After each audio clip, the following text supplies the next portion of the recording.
Hey, thanks for clicking on this video. If you want to see more adventures from the state of Oregon, hit subscribe. Alright, that's better. Alright guys, that's my shelter. Alright, so after my last video at Drift Creek, I had a number of people ask me why I chose the tarp setup versus the Eureka Solitaire. So I decided I would make a very quick video and show you maybe the benefits and the downfalls to having a tarp versus a tent. First off, this is the Eureka Solitaire tent, all packaged up.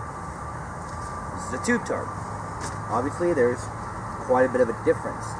This weighs maybe 3.5, closer to 4 pounds.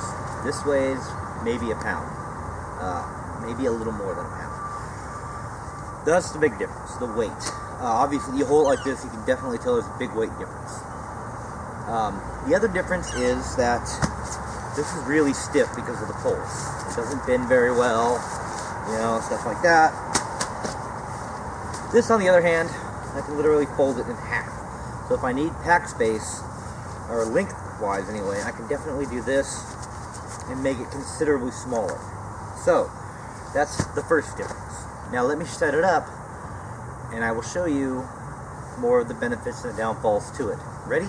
And go. Okay, all set up. So, first real big benefit to it is, took me maybe 3 minutes total to set this up. 3 minutes. Eureka Solitaire is closer to 10 minutes. Probably not a super big deal, but if you're tired from being on the trail all day, yeah, it can be a difference. So those are the benefits: the weight, the size, and the setup time.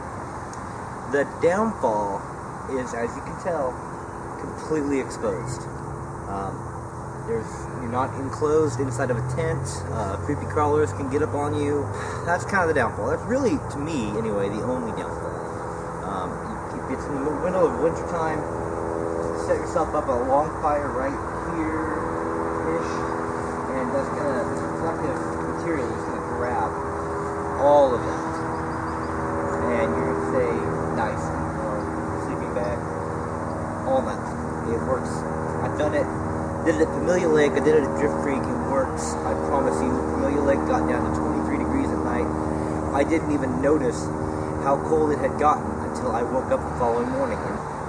But the downfall is, though, that in the summertime, spring, summer, fall, you're going to get little creepy crawlers coming up on you all night. That's the downfall. Okay, another benefit is, right where I'm sitting right now, I am still covered. So, if it's raining, I can have my gear sitting right here, and it'll stay dry. But I'm laying down right now, and you can tell I am completely... I've got tons of room. Plenty of headroom. Plenty of feet room. I'm still good to go. Okay, so this right here, the style I have it set up is more of a lean-to style. I'm going to set it up in a different way, and you'll be able to see a different method of using this. Alright, so here's the other method. This is an A-frame shelter, and I'm going to grab the camera and show you how it looks. Alright, so this is the A-frame shelter. This thing, this tarp, UST Tube Tarp, has a zipper right down here. See it? Right down here, so you can zip this up and make it just a tube, essentially. And you've got all that space in there. Let me show you. Alright, so I'm sitting up in this thing right now. In the Eureka Solitaire, it's more of a bivvy. I wouldn't be able to do that. So, this has benefits too. You're completely covered from on the top. You have a roof, essentially. But it is open on both sides. This will help protect you a lot from the rain. But again, you have to set it up against the rain or you're going to get wet. So that's the benefits to this thing. Setting it up like this is just as fast as setting up the lean-to part. Well, actually, I guess it's pretty sturdy, isn't it? But you can see I'm leaning it either direction pretty far.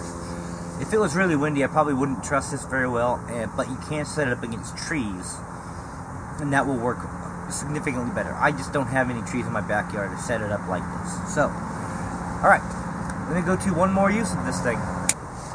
Alright, this is the next setup I've got. As you can see, I'm in my hammock.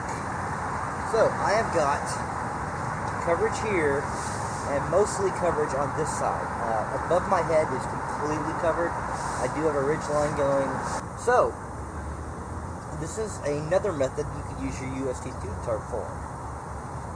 It does have to go, this tarp isn't square, it's a rectangle. So the zippers that I showed you earlier are actually on either sides here. So this is it. This is my UST Tube Tarp configuration. So that's how it looks from the side. You can see I'm totally covered and I have a little awning. That's just how it works. If I was setting this up in the wild, I'd probably make this part right here a little more angled because water is just going to pool up in there if it does rain, and I really don't want that because it's going to make everything miserable and uncomfortable. Alright, that's it. Okay guys, thanks for watching my UST Tube Tarp configuration video. If you want to see more videos from my adventures in the state of Oregon, hit subscribe. Get out there, have adventures. I'm going to take a nap.